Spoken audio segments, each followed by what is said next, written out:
Welcome back to A Wild RV Life. I'm Victoria. I'm Craig. And we travel full-time in our fifth wheel. Our main videos are released every Sunday where we take you along for real RV life, whether it's good, bad, or fun, or boring, you're there with us. And if you enjoy our videos, please click the subscribe button. You can even turn on the bell for notifications, and yeah, it helps our channel grow. And make sure you watch our Sunday videos if you do enjoy it. If you happen to tune in on this one, this is your first one, again, our main videos are on Sunday. But welcome to today's video, where on Thursdays, we just hang out and chat with you. I'm laughing because we have to apologize. We did kind of have intentions to release videos every Thursday, but clearly that has not happened. I think a couple things went wrong. We decided to do this during the holidays, and we were feeling good. Yeah, at the end of the year when everything apparently gets extremely busy. This is we just hit our 1 year anniversary on doing YouTube, and so it was still all new. Now we know. Yes. So going forward, I'm not going to say that we're going to be releasing videos every Thursday. We will sporadically release an extra video for you guys on Thursdays. The problem is YouTube is kind of like our workplace, so we don't want to release anything on here that isn't like polished and good and nice, and so it does. Even though these are short videos, they take quite a bit to get up. So yeah, we still want them to be edited and cut out all the borings and all the ums and so's and all them extra words that we like to add for some reason and just won't stop saying them before we start talking every single time.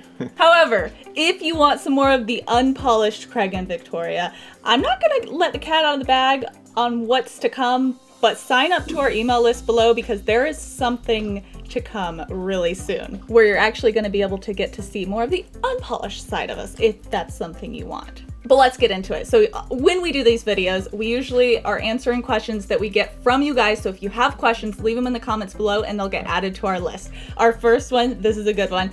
It is like, what's a funny RV mess up story, RV gone wrong story that we have? So this is a good story that we actually didn't YouTube because it happened before we started YouTubing, and it's just funny. So it's nice to get to tell you guys, and maybe you'll find it It's funny. hilarious. Not at the time, it wasn't. No, it was terrible. So basically what happened is in our old RV, it did not have tank heaters, and we decided to do a ski trip in it. Was going to go and camp was it a state park? In West Virginia. This was less than 6 months into RV life for us. So we were new. Brand new, and we thought we'd just take our RV into the snow willingly to go skiing, which the ski trip was awesome. While we were there, it was great. It worked out. There was a bathhouse not far from us, so we was able to use that. All our tanks froze. I don't know what. It worked out great and was wonderful. Well, we got through it without too many issues. Like the big issues hadn't started yet. Yes. So we did our ski trip. It lasted for a week. My brother even came. He skied or he tried to learn and all that. He's never been before. The week came and gone, and we're leaving, and we wanted to go somewhere north, or not north. We wanted to get out of the north. So where'd we go? We were heading to Texas, and like I said, our tanks had frozen, so we weren't able to dump our tanks at the dump station or anything like that before we left. So we were like, it's okay, we'll just drive south, and once they all thaw out and everything, we'll dump everything then.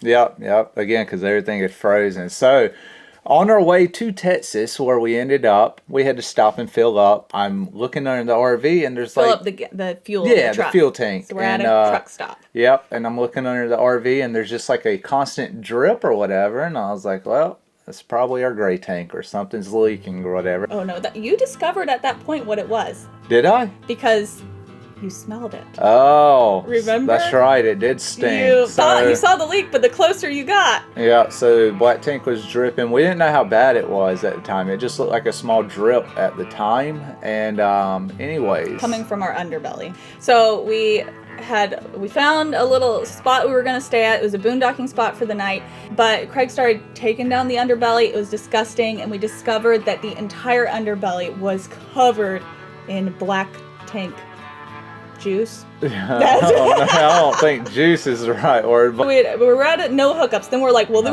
we clearly can't deal with this without water. We need water. So we were like, where can we go? So we went to a state park, and we're like, okay, we're going to deal with this with at least water so that we can clean stuff.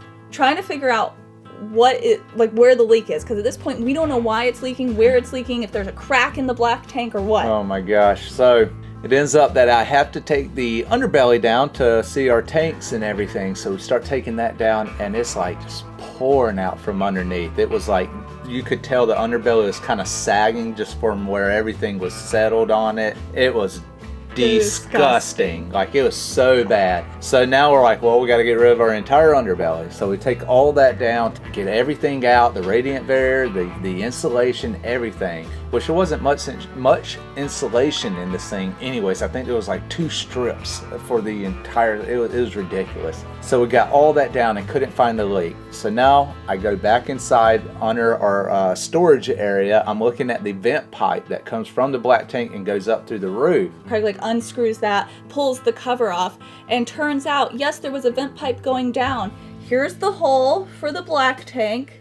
Here's the vent pipe. Just not in the hole. It was not in the hole. So it sloshed up out of the vent hole the entire way we were driving. After it melted, it started sloshing out and filled the underbelly by the time we got, because we drove all the way from, where'd we start? It was West Virginia to Texas. Yeah, to Texas. That's far. And what makes me so mad about, still, this is supposed to be a funny story and I'm getting mad about it. What makes me so mad, it was a 2-minute fix. $2 2-minute fix with some plumber's glue. Yes, and all they had to do was make the vent go in the hole on the tank and there would have been no issues. And this is where my disdain was the word? Disdain. Disdain for Thor comes from, because it was just stuff like this all throughout that RV that I don't know, it got to the point I do not like them and won't own a Thor product at this point. Needless to say, it cost us hundreds of dollars to fix, because then we had to buy all new underbelly stuff. And so we're going to Home Depot, buying corrugated plastic to redo our whole underbelly, and yeah, so good times. Good times. It is kind of a funny story now when we look back on it, but boy, he was not laughing, because he was doing most of the work, and he was not laughing at that time. Oh my gosh. So if you've got a black tank vent, maybe just check on it. Just make sure it's attached to the black tank. If you got a leak somewhere, make sure that thing's stuck in the hole. So speaking of black tanks, somebody asked, how do we keep ours clean and smelling fresh and not having any bad smells, especially with all the boondocking we do? Because when you're boondocking, of course everybody says use lots of water. That is the #1 tip for maintaining a black tank, right? Yeah. When we're boondocking, we use what we feel is enough water, but we don't go overboard, because we are also conserving water and tank space. Yes, we need our water for other things as well.